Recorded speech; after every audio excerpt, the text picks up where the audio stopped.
Hi friends, మీకు ఈ video నచ్చినట్లయితే లైక్ చేయండి, సబ్స్క్రైబ్ చేయండి. పద్మావతి దగ్గరికి వచ్చి విక్కీ నేను ఎంత ప్రేమగా ఉండేవాళ్ళమో కదా తెలుసా. మా ఇద్దరి జంట చూసి అందరూ కుళ్ళుకునే వాళ్ళు కూడా. మా ఇద్దరు త్వరలోనే పెళ్లి చేసుకుందాం అనుకున్నాము, కానీ ఏదో జరిగి ఎలాగో అయిపోయింది. ఇప్పుడు చూడు, నేను బాధపడుతున్నాను, విక్కీ బాధపడుతున్నాడు. ఇప్పుడు ఏం చెయ్యాలో నాకు కూడా అర్థం కావటం లేదు పద్మావతి. మా ఇద్దరం ఎలా ఉండేవాళ్ళము అని చెప్పేసి మా ఇద్దరికి ఇక పెళ్ళవుతుంది అని చెప్పేసి అనుకున్నాము, కానీ అలా జరగలేదు అని చెప్పేసి చాలా బాధపడుతూ పద్మావతి దగ్గరికి చెబుతూ ఉంటుంది. ఆ మాటలు వినగానే అక్కడున్న పద్మావతి చాలా బాధపడుతూ ఉంటుంది.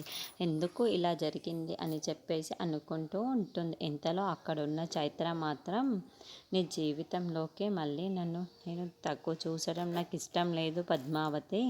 అందుకే నేను చనిపోవాలని డిసైడ్ అయిపోయాను. నేను ఇక వెళ్తాను పద్మావతి, సే గుడ్ బై అని చెప్పేసి అంటూ ఉంటుంది. ఆ మాటలు వినగానే అక్కడున్న పద్మావతి అయితే ఒక్కసారి కంగారు పడిపోతూ ఉంటుంది. చైత్ర, నువ్వేం చేస్తున్నావు, అలా చెయ్యకూడదు, తప్పు కదా అని చెప్పేసి అంటూ ఉంటుంది. ఆ మాటలు వినగానే అక్కడున్న చైత్ర అయితే, లేదు పద్మావతి, మీరిద్దరూ అయితే చాలా సంతోషంగా ఉన్నారు. ఇప్పుడు నేను మీ మధ్యలో వచ్చే మీ జంటని విడగొట్టాలను కదా అని చెప్పేసి అంటూ ఉంటుంది. నుండి వెళ్ళిపోతూ ఉంటుంది. ఆ మాటలు వినగానే అక్కడున్న పద్మావతి అయితే ఒక్కసారిగా షాక్ అయిపోయి, చైత్ర ఆగు, చైత్ర ఎక్కడికి వెళ్తున్నావు, ఏం చేసుకోబోతున్నావు అని చెప్పేసి చాలా కంగారు పడిపోతూ చైత్ర వెనక్కి వెళ్తూ ఉంటుంది.